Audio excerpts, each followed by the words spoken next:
என்னங்க, ஜீவாவுக்கு உண்மையான துரோகி யார்னு தெரிய வந்தா கண்மணியோட வாழ்க்கை என்ன ஆகும்னு நினைச்சு பாத்தீங்களா? இன்னைக்கு எபிசோட் ஆரம்பத்துல மொட்டை மாடியில நின்னுட்டு கார்த்திக்கும் அந்த மாமா கேரக்டரும் வெண்ணிலாவை எப்படி வீழ்த்தலாம்னு ஒரு பெரிய பிளான் போடுறாங்க. வெண்ணிலா ஜீவா கிட்ட முதலீட்டாளர்னு சொல்லி ஏமாத்தி ரெஸ்டாரண்ட்டை தன்னோட கட்டுப்பாட்டுல கொண்டு வர நினைக்கிறது அவங்களுக்கு தெரிஞ்சு போச்சு. அதனால கேட்டரிங் ஆர்டர் எடுத்து நிறைய பணம் சம்பாதிச்சு வெண்ணிலா மூஞ்சில தூக்கி எறிஞ்சு அவளை துரத்தணும்னு முடிவு பண்றாங்க. இதையெல்லாம் கேட்டுட்டு இருக்குற கண்மணி முகத்துல ஒரு பக்கம் நம்பிக்கையும் இன்னொரு பக்கம் பயமும் ரொம்ப தெளிவா தெரியுது. அடுத்த சீன்ல கண்மணி ரெஸ்டாரண்ட்ல இருக்குற சாமி படத்துக்கிட்ட நின்னு ரொம்ப உருக்கமா வேண்டிட்டு இருக்காங்க. இதுக்கு மேல இந்த நாடகத்தை மறைக்க முடியாது, கண்டிப்பா வெண்ணிலாவை பத்தின எல்லா உண்மையையும் ஜீவா கிட்ட சொல்லியே ஆகணும்னு ரொம்ப தைரியமா ஒரு முடிவுக்கு வராங்க. ஆனா அங்கதான் ஒரு பெரிய இடி கண்மணி தலையில விழுது. கண்மணி உண்மையை சொல்ல ஜீவா ரூம் பக்கம் போகும்போது ஜீவா வேற ஒருத்தரை பார்த்து பயங்கரமா கத்திட்டு இருக்காரு. நண்பன்னு சொல்லிட்டு முதுகுல குத்துற துரோகிகளை எனக்கு சுத்தமா பிடிக்காது, அவங்களை என் உசுறு இருக்குற வரைக்கும் நான் மன்னிக்கவே மாட்டேன்னு ஜீவா பயங்கர கோபத்துல சீருறாரு. இதை கேட்ட உடனே கண்மணிக்கு அப்படியே தூக்கி வாரி போடுது.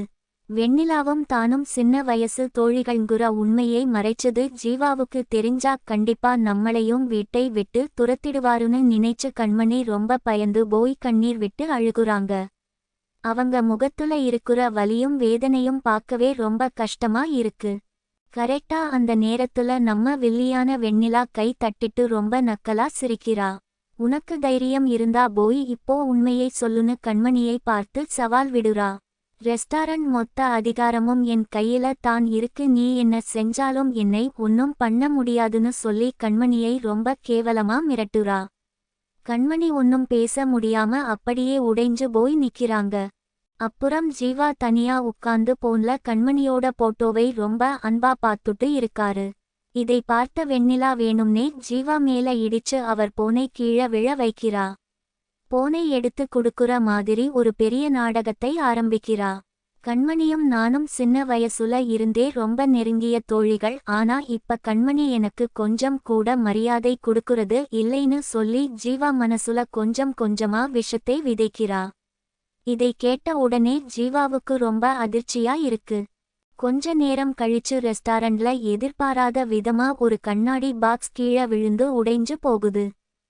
சத்தம் கேட்டு ஓடி வந்த ஜீவா கண்மணியை பார்த்து ஏன் இவ்வளவு அஜாக்கிரதையா இருக்குன்னு சொல்லி எல்லார் முன்னாடியும் ரொம்ப கோபமா திட்டுறாரு. அப்போ வெண்ணிலா உள்ள வந்து அவளோட நடிப்பு திறமையை முழுசா காட்டுறா. கண்மணிக்கு உடம்பு சரியில்ல, கை வேற அடிபட்டு இருக்கு, அவளை ஏன் வேலை வாங்குறீங்கன்னு சொல்லி ரொம்ப நல்லவ மாதிரி நடிக்கிறா. இதை கேட்ட ஜீவாவுக்கு ஒரு பக்கம் கவலையாவும் இன்னொரு பக்கம் கோபமாவும் மாறுது. உடம்பு சரியில்லாதப்போ நீ எதுக்கு வேலை செய்றன்னு சொல்லி கண்மணியை ரெஸ்டாரண்ட் வேலை எதுவும் செய்யக்கூடாதுன்னு ஸ்ட்ரிக்டா சொல்லிட்டு போயிடுறாரு. வெண்ணிலாவோட இந்த சூழ்ச்சியை பார்த்து கண்மணி அப்படியே அதிர்ச்சியில உறைஞ்சு போயிடுறாங்க. அடுத்து வீட்ல கண்மணி ரொம்ப சோகமா அழுதுட்டு இருக்காங்க. அப்போ அங்க வர்றா ஒரு சொந்தக்கார அம்மா, நீ ஏன் வெண்ணிலாவை பார்த்து இவ்வளவு பயப்படுறன்னு கேக்குறாங்க. அதுக்கு கண்மணி ரொம்ப எமோஷனலா வெடிச்சு அழுகுறாங்க. நான் வெண்ணிலாவை பார்த்து பயப்படல, ஆனா என் புருஷன் ஜீவாவோட நம்பிக்கை உடைஞ்சு போயிருமோன்னு நினைச்சு தான் எனக்கு பயமா இருக்குன்னு சொல்றாங்க. உண்மையை சொல்லணும்னு நினைக்கிறேன், ஆனா சூழ்நிலை என்னை ஒரு பொய்யா மாத்திடுச்சுன்னு சொல்லி கண்மணி படுற வேதனை எல்லார் நெஞ்சையும் உலுக்குற மாதிரி இருக்கு. கடைசியா எபிசோடோட முடிவுல ஒரு மிகப்பெரிய ட்விஸ்ட் நடக்குது.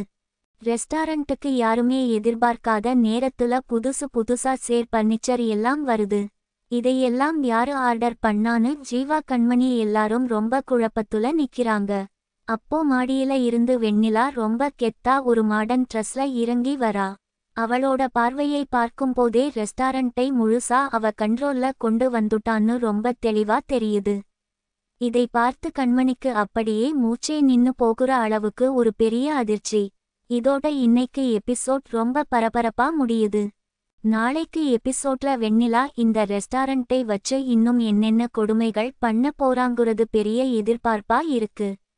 யாருக்கும் தெரியாம பர்னிச்சர் வாங்குன வெண்ணிலாவை ஜீவா தட்டி கேப்பாரா இல்ல அவளோட போய் வலையில முழுசா மாட்டிப்பாரா? இத்தனை அவமானங்களுக்கு நடுவுல கண்மணி எப்படி தன் புருஷனையும் குடும்பத்தையும் காப்பாத்த போறாங்குறதை